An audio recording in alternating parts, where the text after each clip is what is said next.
Yeah, okay. Okay.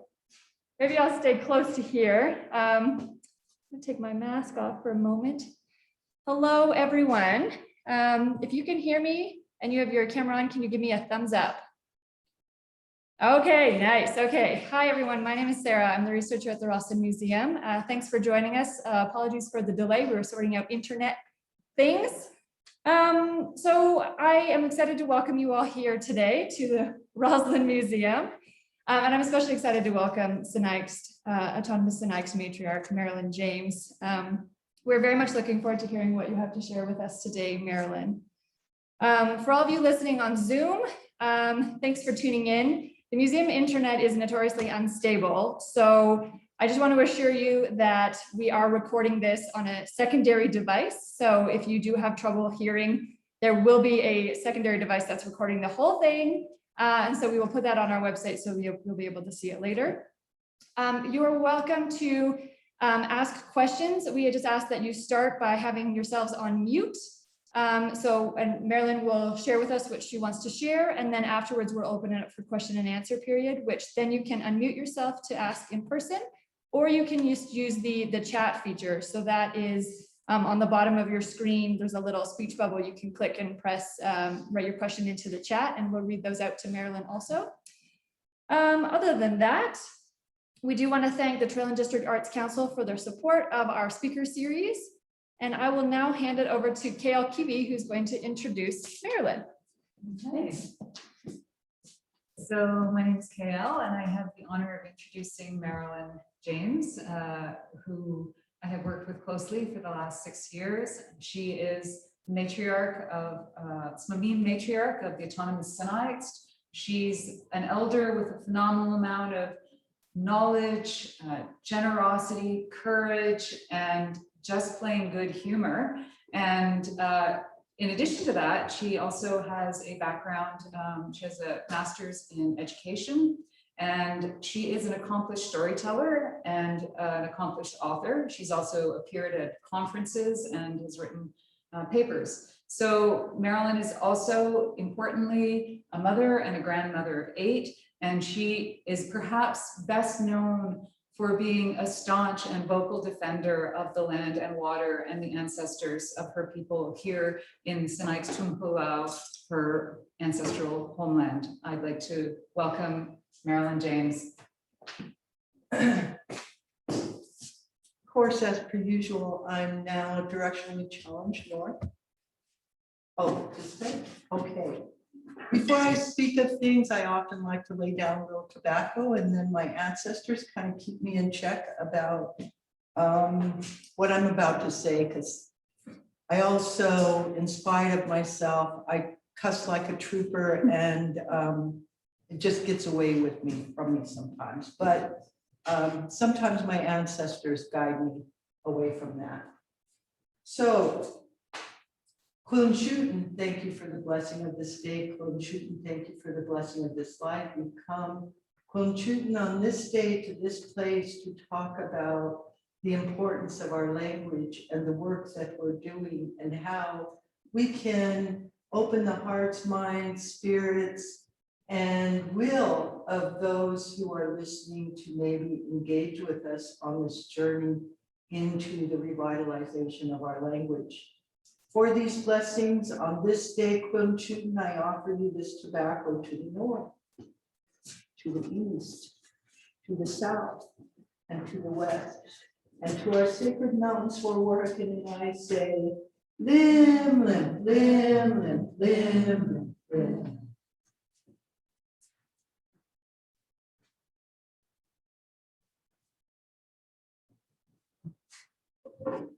So thank you all for joining. I want to talk a little bit about some of the stuff that we're doing and why I feel it's critical and important work. Right now, in a few days, we're going to be rolling out a printed version of our counter mapping project. So that includes, I don't know, maybe 40 place names in our Tumhulau, and they're all us reclaiming those sites in our language. So you'll see basically our territory, some of the things sitting within our territory, like our sacred mountain Swawartikan, will be identified, and those place names, just bringing the people and the language back to the land, and how these places were known to the Sinixt people, what they called them. I think as you grow into a place, like I can tell you about the story of Frog Mountain, which was shared to me by my then elder, now ancestor, Eva Orr. And if you go to the Sinixt website, you can actually hear that story being told in the Sinixt dialect. When she told me the story of that mountain, and I felt it was really important and in a contemporary way, so relevant to our times of what's here and what we're responsible for, and how we got the video of her telling the story in the language is I asked her after she told me the story if I could share that story, if I could write it down, and I couldn't. I tried to write it down. It just wouldn't come. One day, a filmmaker who was with the NFB, the National Film Board, came and was doing some videoing, and he says, "Marilyn, what would you like me to video today?" And I said, "Please, could you just sit Eva down and have her tell the Frog Mountain story in the Sinixt language, so that certainly I don't understand it. I understand a few words. But for someone to look at that mountain and hear the story of that mountain coming through in the language of the people who named that mountain, how important of an association, even when you don't know what they're saying, you know there was a language here before this tongue that we now speak. This land spoke a different language. Well, before we started sharing the Frog Mountain story, that mountain was known either as Sugarloaf or Airy Mountain. And that's what people called it. Now, you rarely find anyone who doesn't call that mountain Frog or Frog Peak or Swawartikan. So you can actually enhance people's ability to appreciate a land feature, because knowing the story engages them with the land.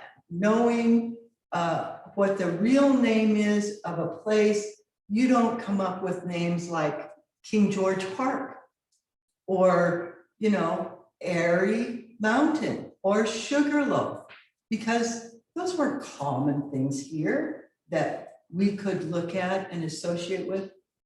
But of course, that story resonated. After we did the video of Eva sharing that story, I was then able to take that story, then able to commit it to print, then able to bring it into a wider audience, partially because I felt like we were stealing the oral tradition of the people. That's how our stories were done in the past. We didn't have books, we didn't have writing, we didn't have those things. So our way of transferring knowledge, transferring responsibility, importance, all those things was all done orally. Once those commitments were met with Eva's story, telling it in the language, that story is now sort of the cornerstone of the storytelling that I do, and the story that everybody loves to hear. And people will go, oh, I need to go to this Locan Valley and see that mountain. And so it becomes a landscape feature that people go, and to have children who can say, I see the frog, you know, where? I don't see it. well, see how it's this way and that. I see it now. So it's also encapsulates a type of visualization process.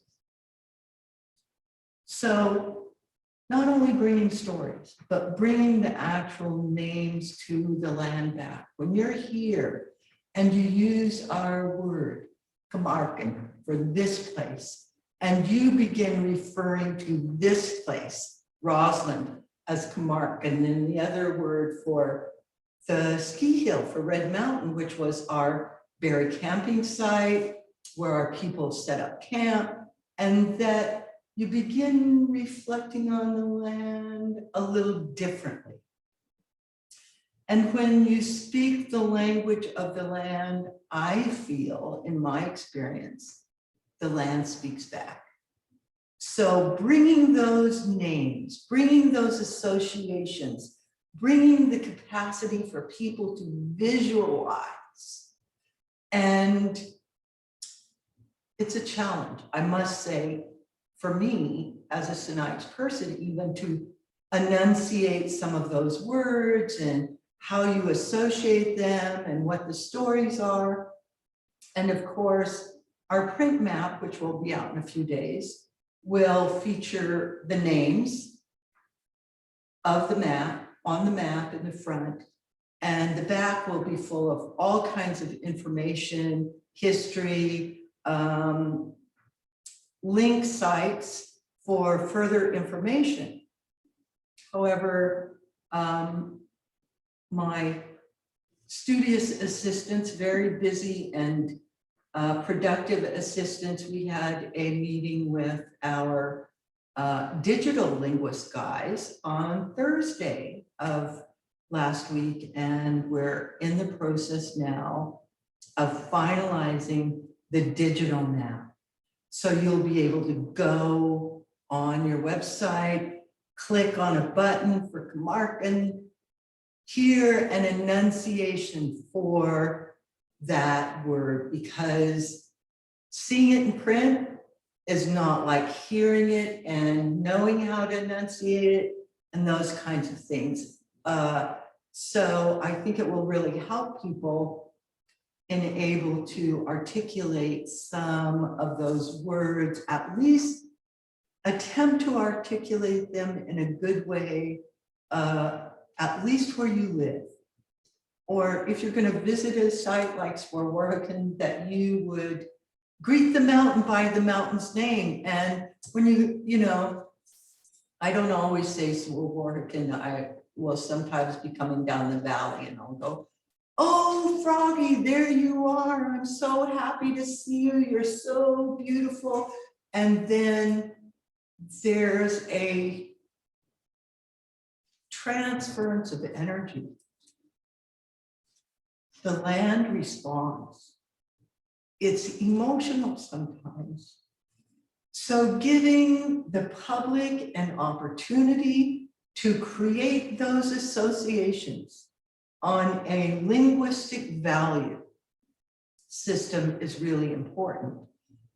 A lot of those sites, when you click on the button, you'll also, little bits of information will pop up. So you'll get to see stories, you'll get to see land usages, you'll get to have an association with those sites in print form or text form as you follow these sites in the digital format. So we're really excited. That digital map has over 100 sites on it, which covers our entire Tumulao. For those of you who don't know, it's below the US-Canadian border to Kettle Falls, and a little bit beyond that, all the way up through Revelstoke, the Monashees, the height of the Monashees on the west, and the contemporary borders are the height of the Selkirks and the Purcells on the east. So it's critical in this process that the Sinixt have been declared extinct. It's sad that Colville Confederated Tribes and the Okanogans are denying that we even have a distinct dialect. They're saying we all speak the same dialect, which is not true. Okanogans speak Nsealtsin, and we speak Sinsealtsin. And Sawapnik speaks Swapiksin. And so we all have our dialect, although the base language is Salish. This Salish, interior Salish, covers a massive area in BC, Washington State, Oregon, Idaho, Montana, parts of Alberta, the corner of Alberta. So the base language is Salish. The dialects depict the areas that specific groups occupied within this entire landscape. So our Sinsealtsin depicts directly where our lands are. That's our language. And by trying to erase our dialect is a collusion in trying to maintain the bureaucratic declared genocidal act of declaring us extinct.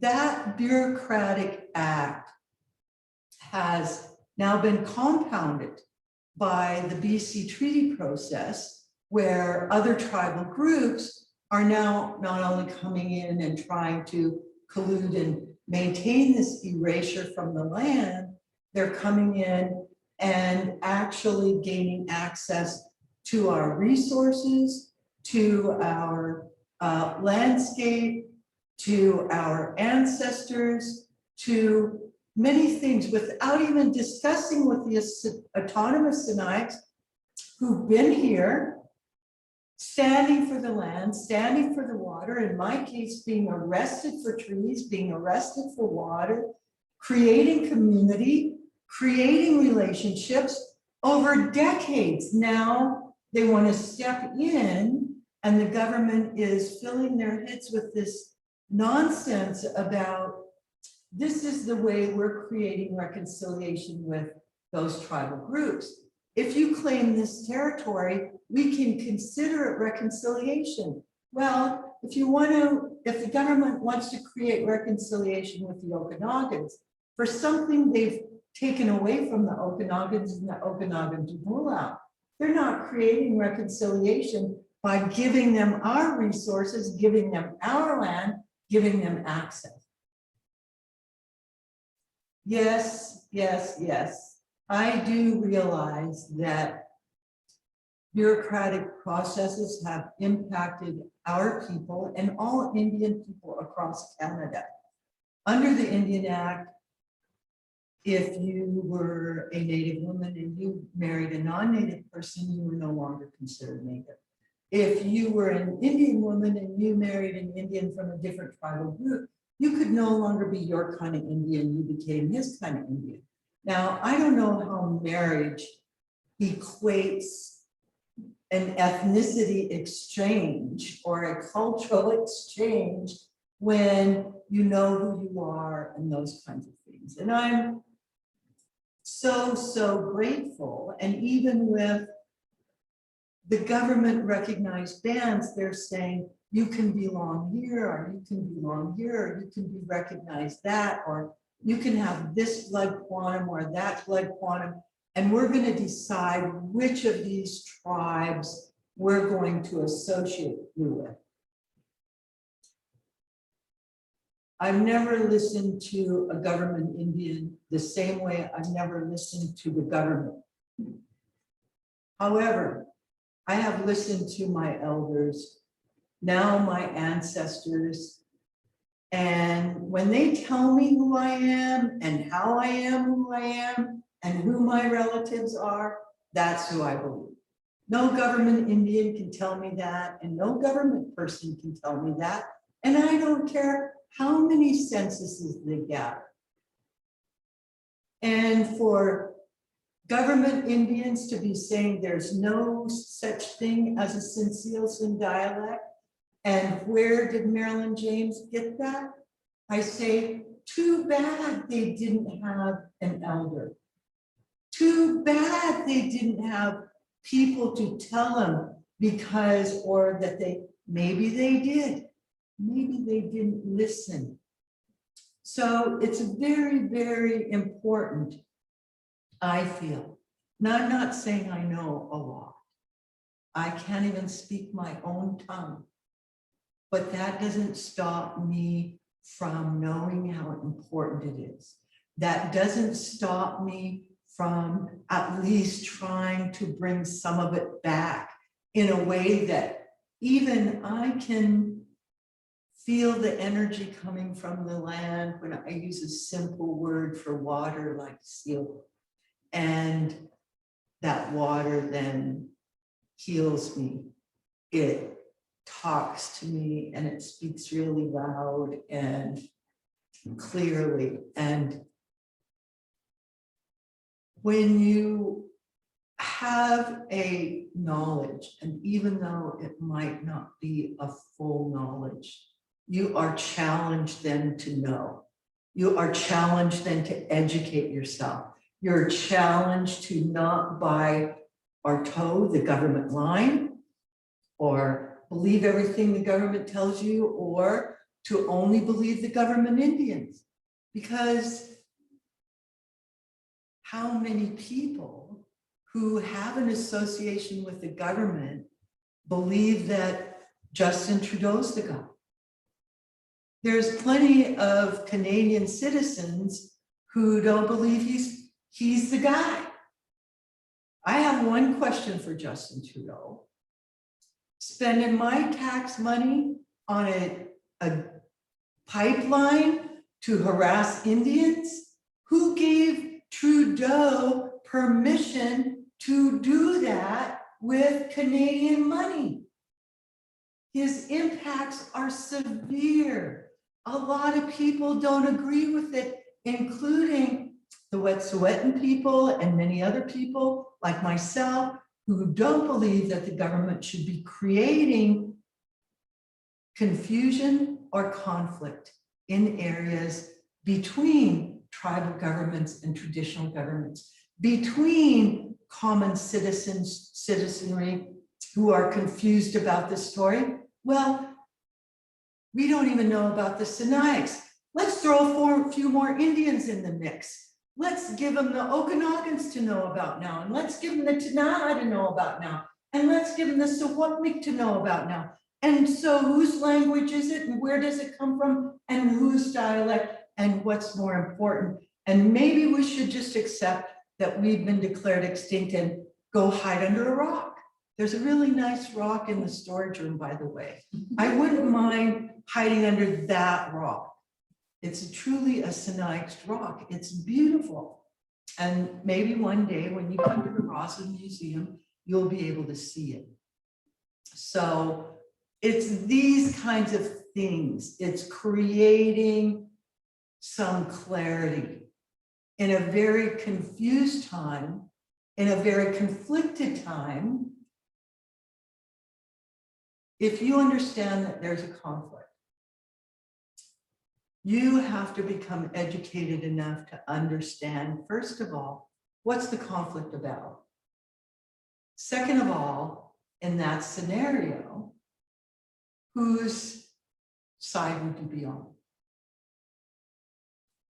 Just to give an example, my partner and I have these really epic arguments. One of the questions that he would always ask me is, well, what do you think about this Palestinian-Israeli issue? I always say, David, I don't know nothing about it. I don't feel like I'm really qualified to say anything because I don't know. I don't know enough about the issue. I really can't say. So we let it go, and then, you know, a while later it go. Well, Marilyn, what do you think about this Palestinian-Israeli issue? I just don't know enough about it. I don't feel qualified. I know it's, you know, it's a religious thing. I know it's a land thing. I know it's a this and a that. And he said, boil it down to the simplest equation that you could create a mindset around. I said, okay, give me an example. He said, okay, one side has bomb dropping jets with rockets, automatic weapons, all kinds of weaponry, tanks, armor, everything you can imagine. And the other side has rocks. Whose side would you be on if you, I said, well, of course I'd be on the rock throwing side. Pretty simple, don't you think? If it's so unequal, if the inequity is so great, somebody is filtering in tons of money, supporting one side, arming one side, creating this inequity, and they've gone to a completely foreign land, taken that land away from people, given it to absolute strangers who then built a fence, and the rock throwers have to go through an armed fence every day to go to school or to buy their groceries. And they have to be intimidated. They have to be scared. They're faced with all this inequity, and certainly they have an opinion, but it's not the opinion that's getting the support. So when you have government leaders, world leaders who create inequities and confusion, don't get tied up in the confusion side of it or use it as a cop-out of not knowing basic little things. Okanagans get administrative money from the government. Tanaha get administrative money from the government. Sawapmi get administrative money from the government. What do extinct people get? Nothing. The work that we do, who pays for that? How do we accomplish language projects? Well, we write a grant. Sometimes we get it, sometimes we don't. If we do or don't, or we're short, we have to dig in our own pockets, or we have to ask our friends who have pockets if they'll contribute. So the Colville tribe, it gets government money. Now the Colville tribe is trying to create another level of confusion, and they're now calling themselves Sinixt Confederacy. So when the Colville Confederated Tribes comes in and they already have a signed memorandum of understanding with the Okanagans. So when they're creating a confederacy, we weren't extincted as a confederacy. If we were extincted as a confederacy, we would have been, the Okanagans would have been extincted, the Sawapmik would have been extincted, the Tanaha would have been, we'd all be extinct. Then we'd all be on the same page. Creating a confederacy to undermine the autonomous people who were actually declared extinct, who actually lived the impact of declared extinction is wrong. And they're all getting government money to do it, whether on that side of the border or this side of the border. So you have to also understand the real reason that the government wants this place. It's right at the bottom of the mountain here. It's called the Columbia River. It creates millions and millions and millions of dollars of economic kickbacks to not only this region through Columbia Basin Trust, but to the BC government, to the federal government, to Washington State, to the tribes. It's a really economically significant place, which means the more the government can create confusion around the Sinixt land base to Moolau, the more access they get to keep in terms of the Columbia River. And they're now entering into a treaty process. We're not even allowed to sit at that table. They're not even talking to us. We really want to tell some of the important things about this landscape that we feel really need to be preserved, like the pristine waterways that we have, and our concern for the toxicity levels of returning salmon, that they're all fighting to get back. And we're saying, but wait a minute, before you do that, shouldn't we actually know a little more, know a little better? Just because we can, doesn't mean that we should. Because we can means that now we really have to think. Now, when we make our moves, we have to be super vigilant about what our responsibilities are here to this land, how we best affect that protection and uphold our responsibilities. What are those laws? We've tried to engage with the Splatsin, the Sawapnik, who were given rights to resources in our Moolau, who are now clear cutting above New Denver and Hills. And we wrote them letters and said, stop that, stop it. I'm actually related to your now deceased elder, my ancestor, Mary Thomas. Stop that. I know she wouldn't go along with that. I know that she knows better and probably try to teach you better. And you come over here now and you're doing that in this Moolau to your relatives. I don't go to my cousin's house and shit in their fridge. I just don't do it. I might open my fridge and feed them, but I do not create hardships for them. I do not go in and destroy their food sources. I do not go in and destroy their land base. These are really critical position points for us. This is supposed to be about language.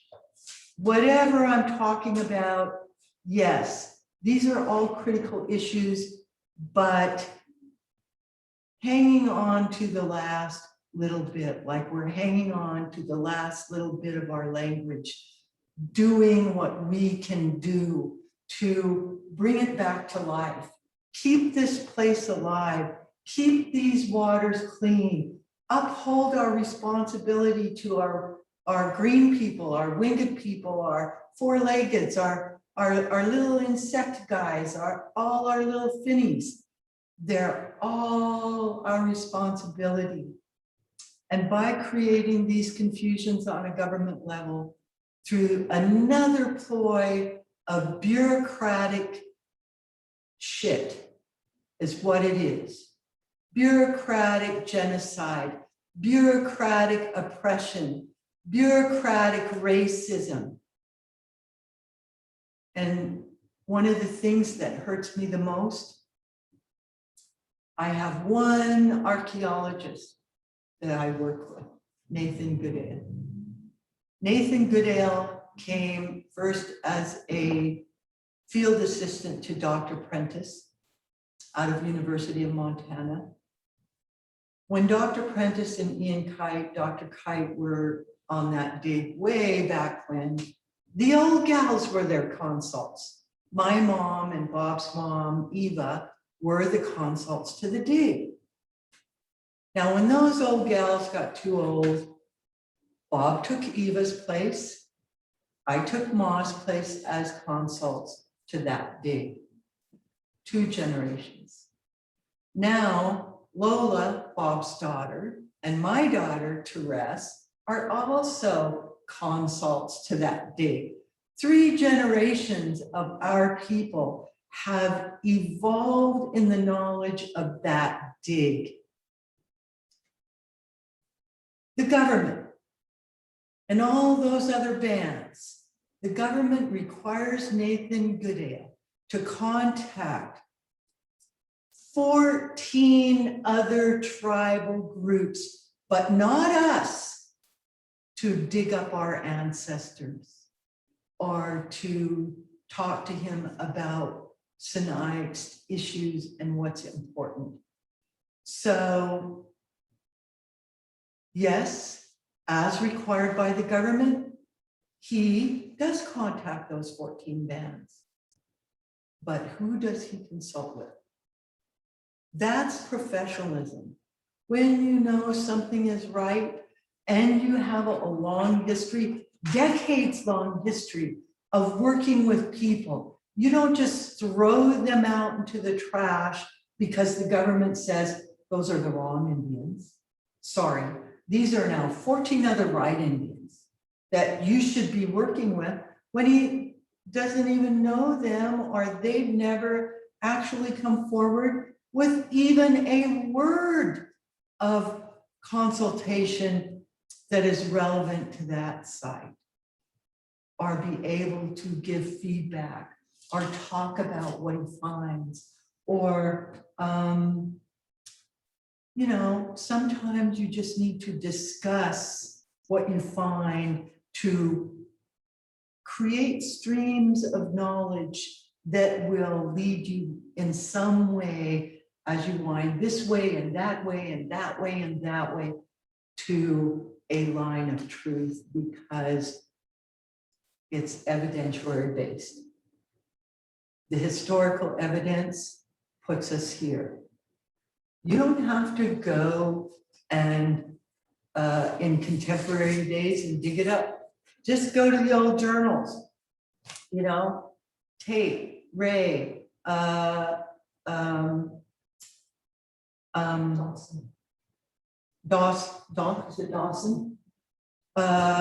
All these journals who developed by these early expeditionary guys, well, they knew the difference.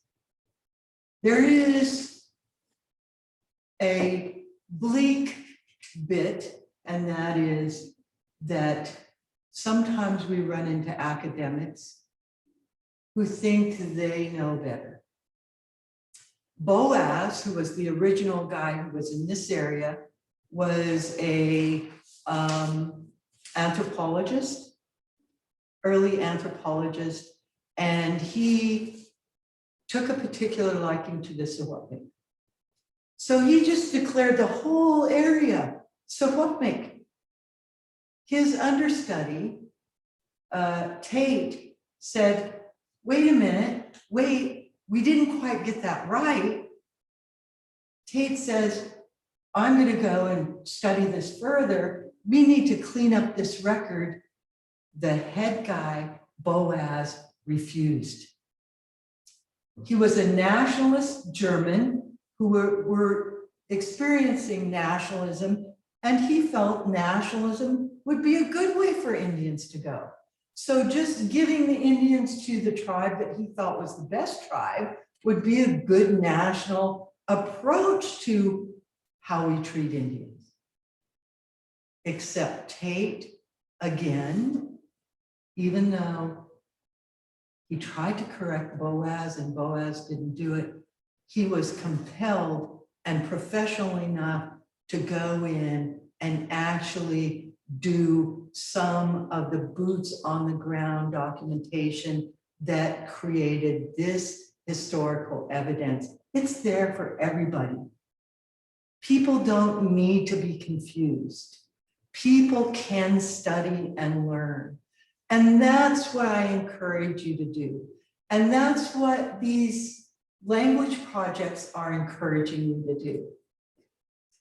Some to yourself, just getting that relationship with the land, with the water, with the landscape, your home, what you call home, and how you say it.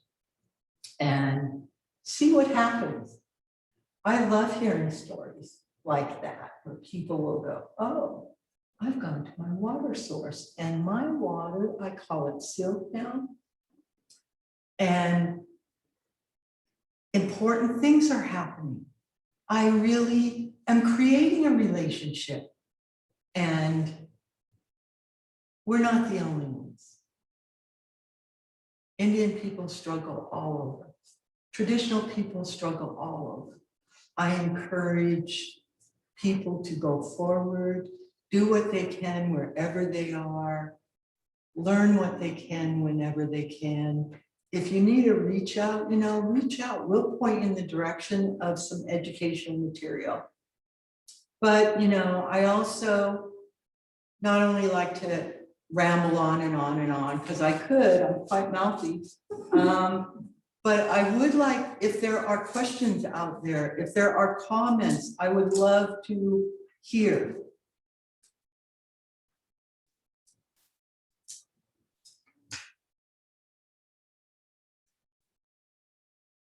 There's one from the audience here. Oh, Yes. Where are the maps going to be? Some are going to be right here in the Rossland Museum, and we're going to see about putting them. Of course, we will be donating many of those maps to the school districts in our Tabula, so that children who are in the educational process can have access to those maps, and we're dedicated to that. That's the education piece of it.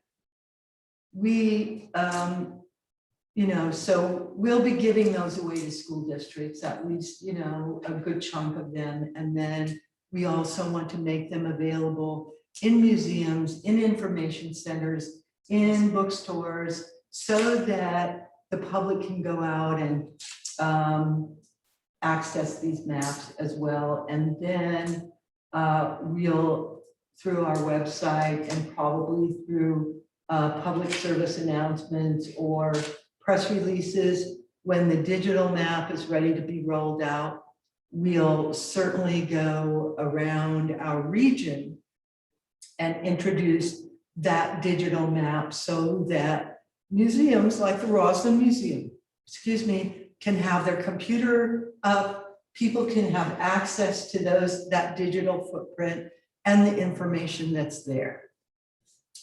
So. Awesome. I think we have a question from the chat. Yeah, Elaine has a question. Hello. I just have a comment and a question. First of all, thank you very much for coming. And I wanted to let everyone know that the Rossland Library is actually working on a bit of a collection of books related to Sinixt and that. I run bubble.com, the local website, and so I'm kind of sponsoring the collection and just trying to get more stuff in the library with them. So I hope we can also get one of those, one of your maps there as well. And my question is, I was wondering if you could speak a little bit. You mentioned Camarcan, and I've read a little bit. There's Camarcan and Cloist, and yes.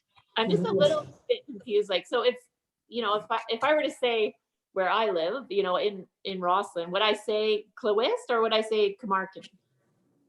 Camarcan is, I believe Camarcan is Rossland. I think Cloist is up the hill, up the mountain, and that's the Red Mountain.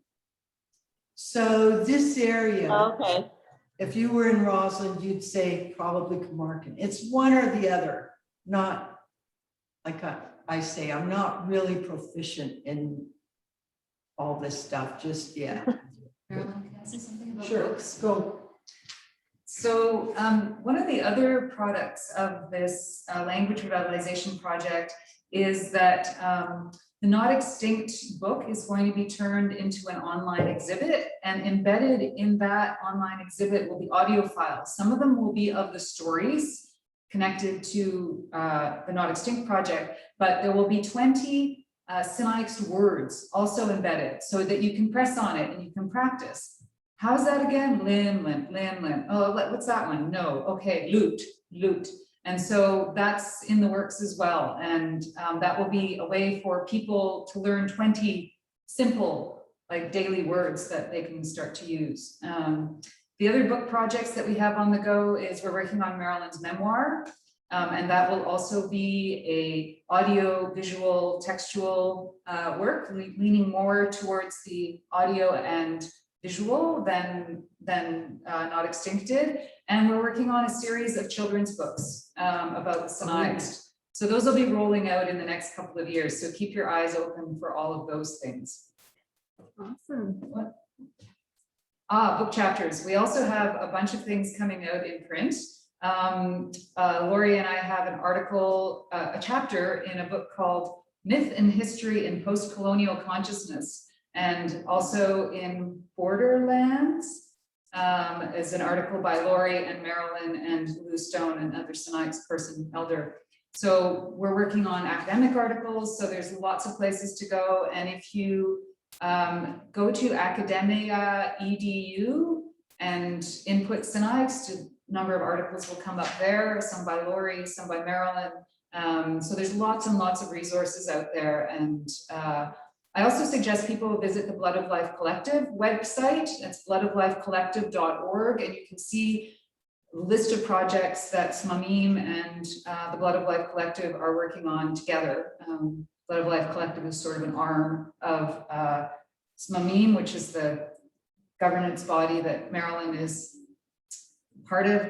And you'll see that there's an opportunity to donate either to general work that we're doing or to very specific projects if you have an area of interest. So that's bloodoflifecollective.org. We're a Sinixt settler collaborative, and we invite you to join us in the work of reestablishing Sinixt's presence on this land.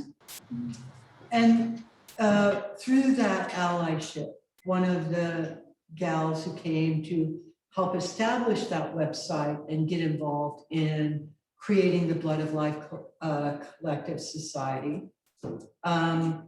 Her passion is education for preschoolers.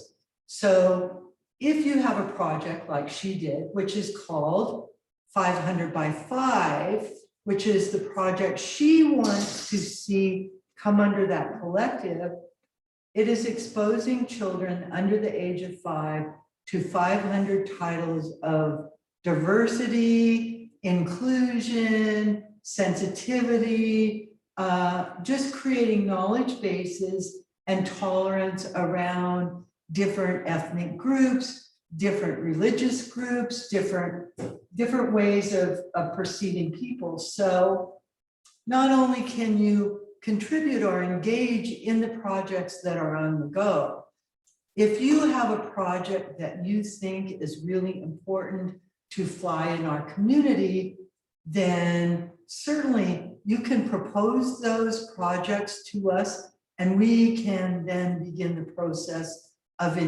engaging that on a much broader community level, where many people might see the uses for those projects as well. Can I ask you a question? Sure. Christopher. So I moved up from Vancouver Island. I grew up in Port Alberni, and I moved up to the boundary in 2005 and then 8. And got into local politics for 3 years when I first moved up. And I remember, because I grew up in Port Alberni, there's 13 nations in Port Alberni, and First Nations are strong and present. And so it was just, I was used to First Nations being a part of the world and a part of my world. And I moved up to the boundary, to Greenwood. And I remember asking, well, who's the First Nation around here? And I, even within government, I would be in meetings and say, well, where are the First Nations? They said, well, they're gone. They're extinct. They're not here anymore. They disappeared. They actually never were here. They said There was a west-east corridor, and First Nations never existed in a west-east corridor. There's some kind of thing that kept them from being in west-east corridors. They only live in north-south corridors. And I went, well, that doesn't really seem like a very logical thing. And then I started hearing this name of Marilyn James. And that was 10 years ago. And I started hearing this name about this lady who was Sinixt and who was working to reestablish and basically reestablish the people of the Sinixt. And this is the first chance I've had to actually meet you or see you speak, Marilyn. I have to say that that you're very compelling, and I'm glad I got the opportunity to meet you. And I want to invite you I want to talk to whoever you're working with and yourself. I've got a group called Boundary Heritage on Facebook, which has about 4,000 people on it. And it's specifically dealing with the heritage of the boundary. And I've been trying to, most of the stuff that's on there is not First Nations heritage. And I've been trying to work to get more information, more material, more culture from the First Nations on that group. So I invite, and I'd like to know how I get in touch with you about working with you to do that. Ask him to put his email address in the chat. Sure. Could you put your email address in the chat and we'll get a hold of it, and then we'll get somebody on you, okay? Sounds good, thank you. Yeah, you can send it privately if you'd like there, Christopher. Oh, I don't care. Got it. And Shane from your team has put an explanation on Camarcan in the chat. So Okay. everybody check it out there. I had a question. Hi, Pardon? hi, Marilyn. It's Sarah from the Trail Museum down the hill. How are you doing? Good. That was wonderful. I love watching you speak, and this memoir of yours, I hope you keep every swear word in you want to say. Well, there's a lot of them. You were speaking about allyship, and I feel a little bit like, us down here in industrial trail, I'm certainly working on this end to change some of that bureaucratic way of doing things in my small, tiny role in the city. And one of the things I'm working on is a land acknowledgement. And I wanted you to, if you don't mind, speaking a little bit about School District 8's Sinixt recognition. And I took a workshop a couple months ago, and the whole concept of even an acknowledgement leaves room for doubt. We acknowledge this, or simply, can we just say this is, those types of things. And I wanted you to talk a little bit about the impact of School District 8 acknowledging strictly the Sinixt land. Oh dear. Oh dear. Well, it's not, first of all, I'd like to clarify, it's not School District 8, it's School District 10. So Sorry, my apologies. School District 8 is Nelson, Caslow, those guys. School District 10 is New Denver, Nakusp, up that way. And School District 20, which is your district, has a really bad attitude about land acknowledgement. There is going to be, for those people who want to know what the Sinixt land acknowledgement would look like, we're actually going to put a land acknowledgement statement on the Blood of Life Collective website, so you can go there, see what, if you live in this Tumulau, what that land acknowledgement should say. And it should say only Sinixt. If you want to teach lies, if you want to acknowledge lies, then you use those other land acknowledgements required or requested by the government. I got in a big heated debate with the Touchstone Museum out of Nelson when they said, oh, this is just what we have to do. Because, and I said, well, you know what? there's a bunch of stupid idiot people in the world that believe the earth is flat to this very day. Why don't you put an exhibit up in your museum exempling how the earth is flat? Because some people believe that. Is it the truth? Is it reality? And by creating toeholds of these falsehoods in institutions that are actually supposed to be depicting the truth of history and how we came to this reality based on that does not give way to the Tanaha, it does not give way to the Okanogans, it does not give way to the Sawatmik. And I find it definitely concerning that an education system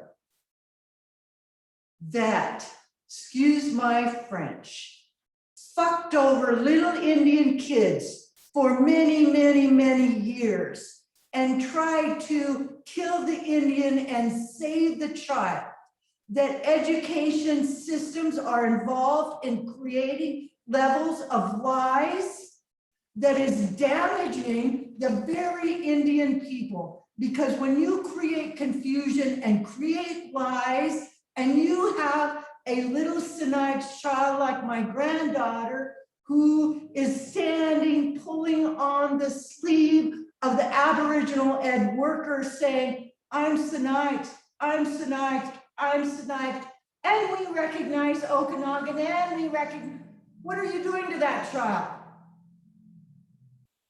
A bastardization of the same damn thing that residential schools did.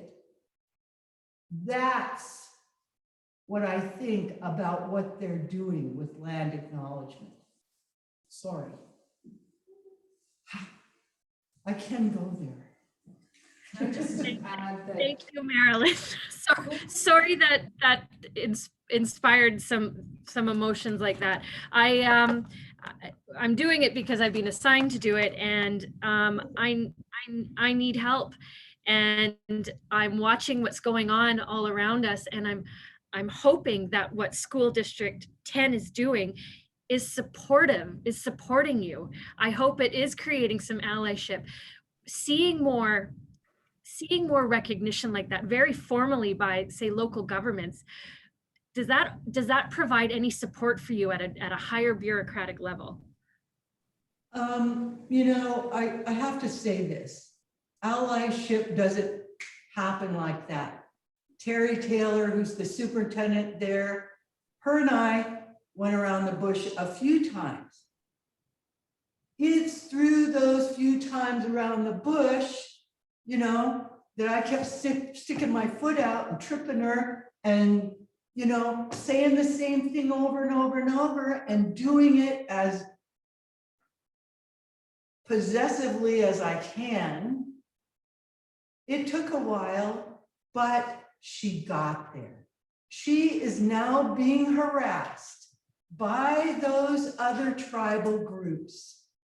I think it would be great if every citizen from the Sinixt to Moolau, like yourself, wrote to Terry Taylor, who is the superintendent of School District 10. She is retiring this year. And the young fellow who's coming in, Peter Dubinsky, and echo your support and say, thank you, thank you, thank you. We agree with your stance. Please share these comments with the BC education superintendent or whoever else is giving her shit, like those other idiot tribes. So yeah, I want to mention that School District 10's move to represent the truth has been very moving for a lot of us and very encouraging. You know, there's other school districts that are on the brink of getting it. School District 51 is probably not very far behind. And the more encouragement that can come from the grassroots, from students, from parents, to support correct land acknowledgements is much appreciated. And to take note that the Ministry of Education is also meddling in this, and you know, there's complications, right? It's not simple when you're the first one to stand up for truth. So the more that we can support anybody who's standing up for the truth, even if it's just verbally, you run into somebody on the street who's working for the truth, just thank them, even if you can't do much more than that. Those of us who are in the front lines with Marilyn at the core really need everybody's support. We need the capacity of all of the people in the Sinixt to reestablish truth. Can I ask a question related to land acknowledgements? So in our land acknowledgement, we acknowledge Sinixt territory. Can you teach us all listening how to say Tumulau correctly? Tumhulau. So there's like a space in the middle. That's the first tum. It's a inverted E. Tum. So it's got the, kind of an E sound, but it's tum. Tumhula. Tumhula. That's the big place. It's our land, our Tumhula. Okay. And the two things that frame the autonomous Sinixt work and our passions are two laws that govern this Tumhula. And the first law is the Wiplocken. The Wiplocken is the law of the land. It says everything that's here, every bit of green, all the little bugs, all the four-leggeds, all the finnids, all the little, everything that's here under the Wiplocken we're responsible for. We are obligated to understand ways of gathering in a sustainable way.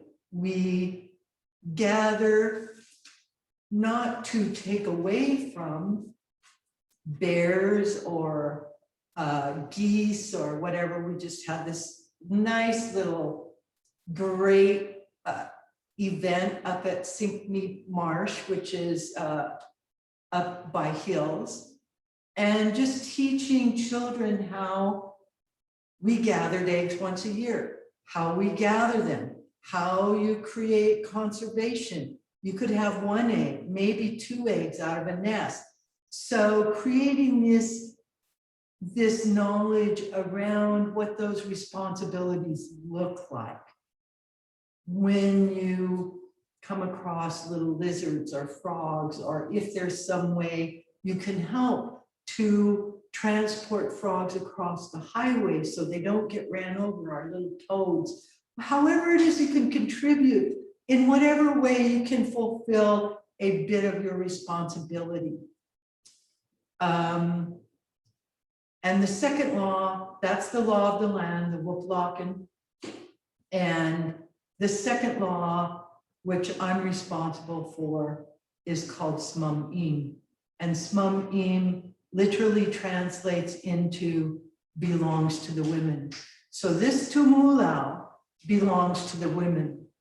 And many people have issues with this concept because we've all been steeped in this patriarchal brainwash, which is stupid and idiotic.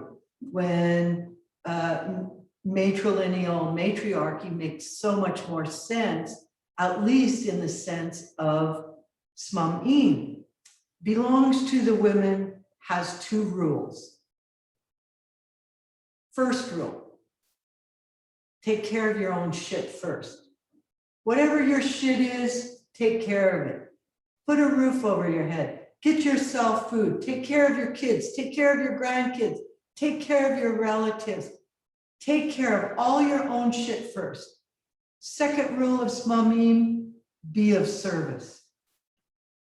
Now, we all have our own way that we have gifts and we can provide service.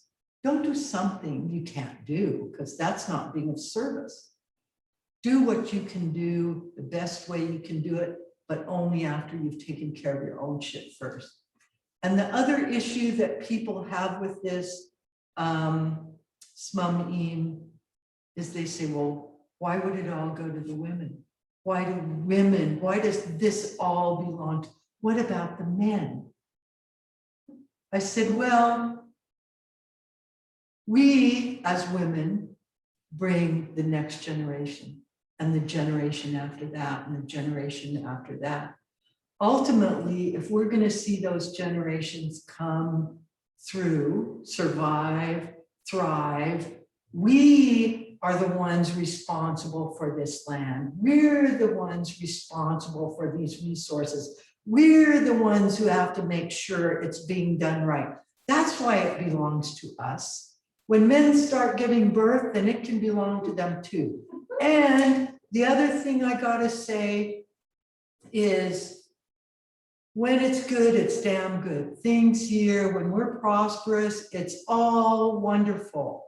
To own wealth, to own prosperity, those are good things. But that's not all we own. We own grief, we own death, we own orphans, we own hunger, we own sickness, we own the elderly. We own all that too.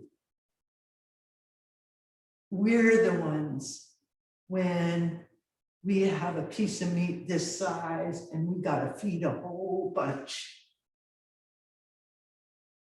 We're the ones who go hungry.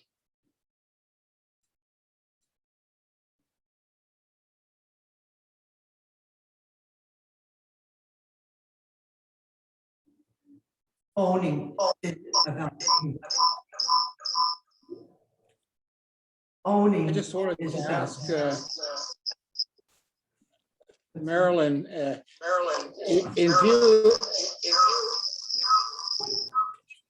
in view of the decision in Digital in the Supreme Court of Canada last week, the legal myth of extinction has now been completely dispelled. And I just wanted to get your response to that decision, and because it's very historic and very relevant to the Sinixt people. And secondly, I'm not clear, are you seeking government recognition of the autonomous Sinixt in Canada as being distinct from the members of the Lakes Band as recognized by the Confederated Tribes of the Colville Reservation? I just need to get that clear. Are you able to respond? Yes, I can, Ken, and this is a comment from Ken Wiley, who's a local lawyer. This No, is I'm how not a lawyer. confusing that decision is that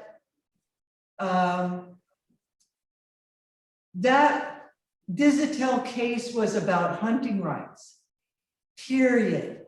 It is not about lifting the extinction or the recognition of the Sinixt people. It doesn't answer any of those questions. It is a smoke screen, and they're blowing smoke up your patooties if you believe what they're sowing. It is not about us being recognized. It's about Sinixt people who don't live in Canada accessing this tumula to hunt or to gather.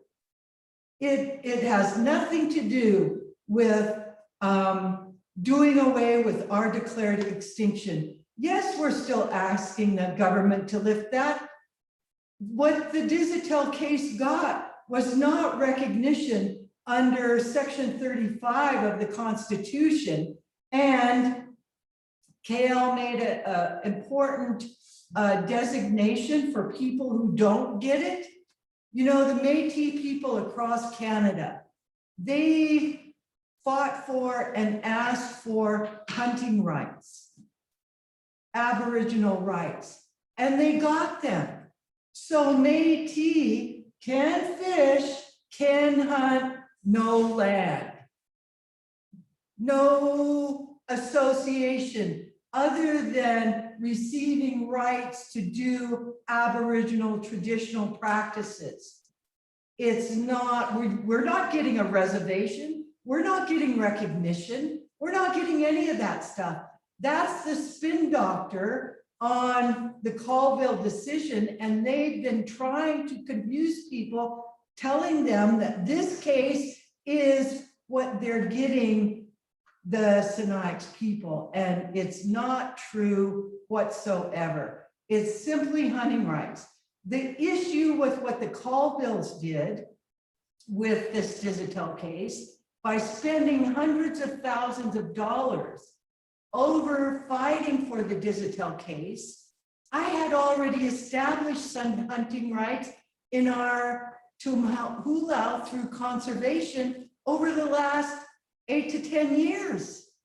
People have been able to hunt here. If Rick had come in and asked, there would have been no problem. The issue with what Rick Digital did here is he followed no protocols, because when people hunt, fish, gather on this Tumhula, they're obligated to share with the hungry. He did not share one bite. He didn't even cut the ass end out of that elk and hand us that piece of skin. He transported that elk right to the border where it could be confiscated, where the Colvilles could challenge the Colvilles getting up here to be able to hunt. That's it. That's what got answered. I'm going to bring our academic extraordinaire, Lori Bartlett, in to say something.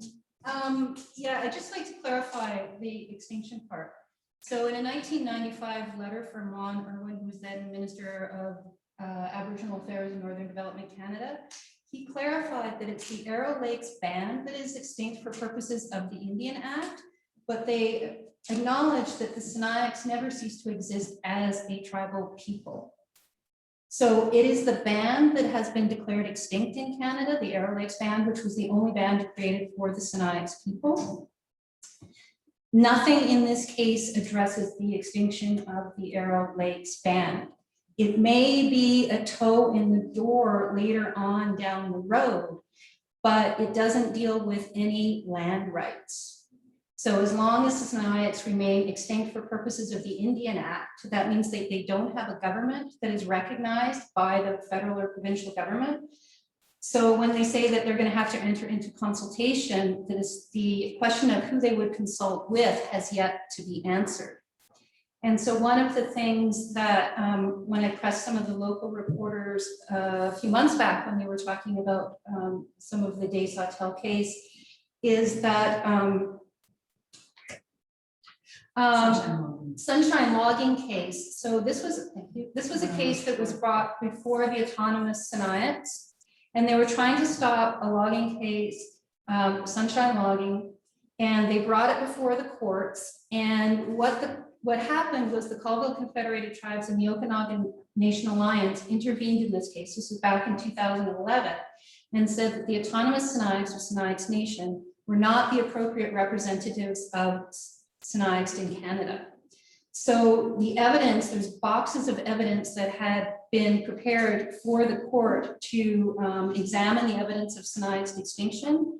Because of the intervention of those two groups, the case was thrown out because they weren't the right Indians to bring the case before the courts. The Sinixt were saddled with the court costs, which they have to pay back before they could ever bring another case before the courts. And the logging went ahead and the cultural sites were being destroyed. So you want to mention That was $350,000, and that bill was made out to me. And I was the one that was arrested on Perry's Ridge against sunshine logging. So, yeah.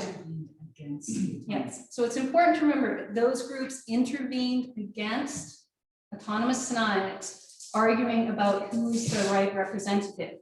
So when I contacted the media a few years ago, or a few months ago, and they said, oh, this sunshine logging has established the Colville Confederated Tribes as the singular representative of Sinixt in Canada, which the case did not do. What the case said is these people are not. And having sat through a large portion of the first trial of Des Sautel, people have been very careful to not identify a community.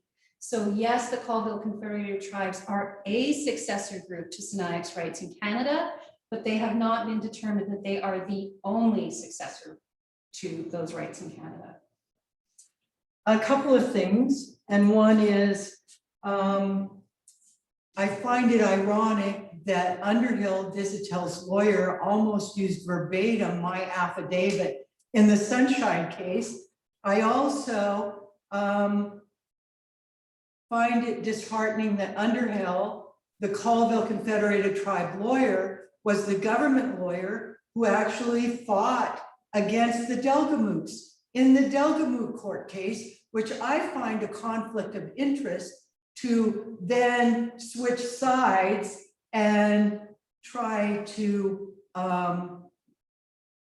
in my estimation, undermine the real question that the Colvilles should have put to the courts, and that was the reversal of the extinction beyond the hunting rights.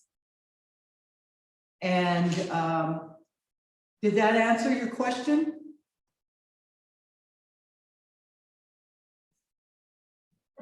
Are there any Oh, other questions?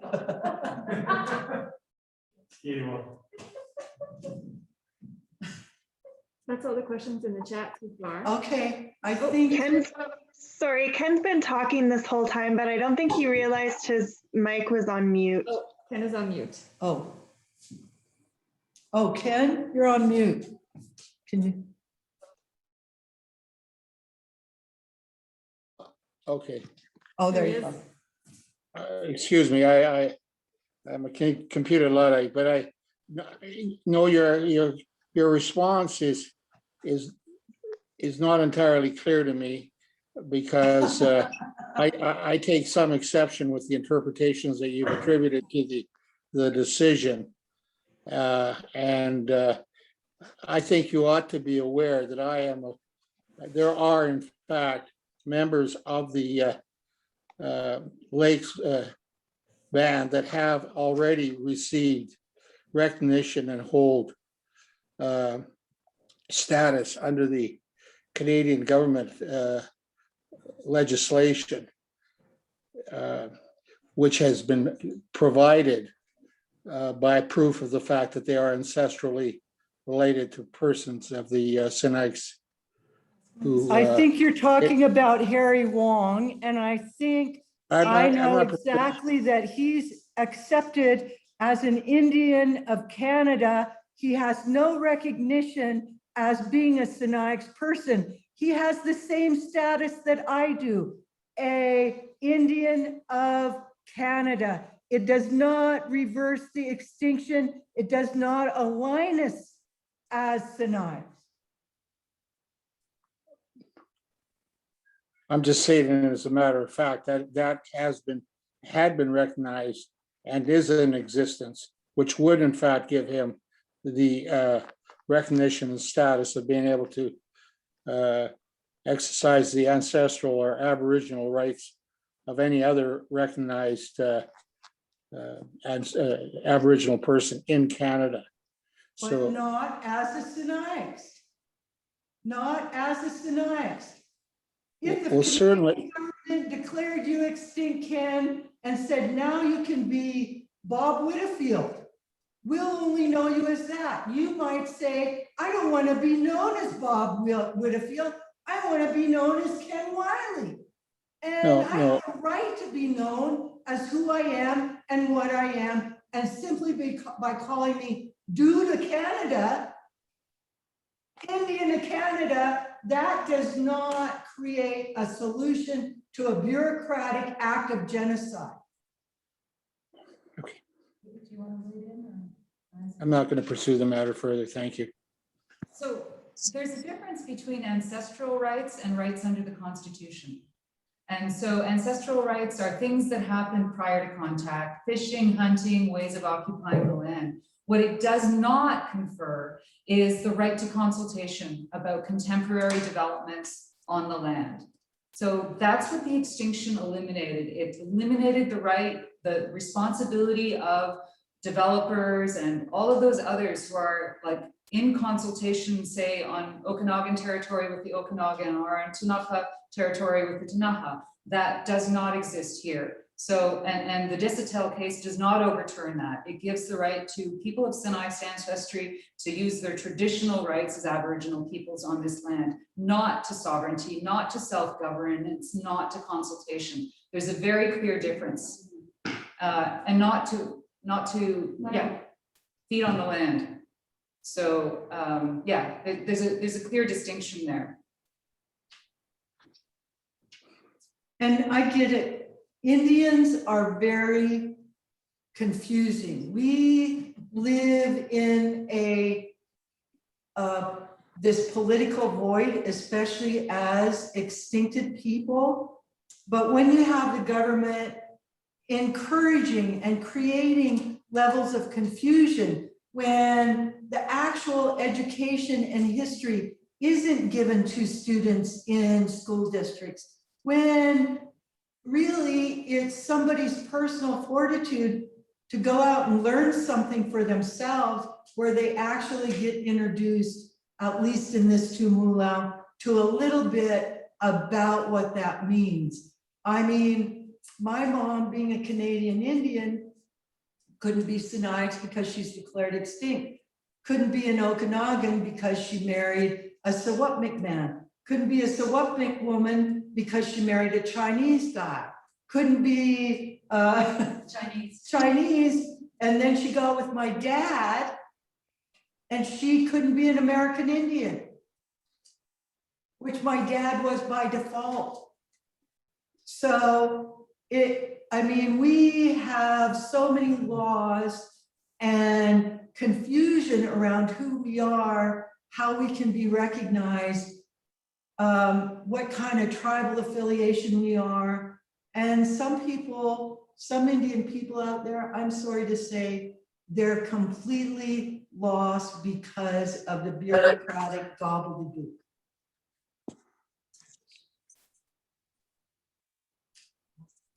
Okay. I thank you all for coming. I'm really amazed and pleased with the amount of people who showed up to listen. I'm kind of shocked, actually, but thank you all very much. And to the Rossland Museum for hosting this. Keep a lookout for the maps. Keep a lookout for our digital footprint. Lim, lim, lim, lim, lim, lim, lim, lim. Thank you, Marilyn.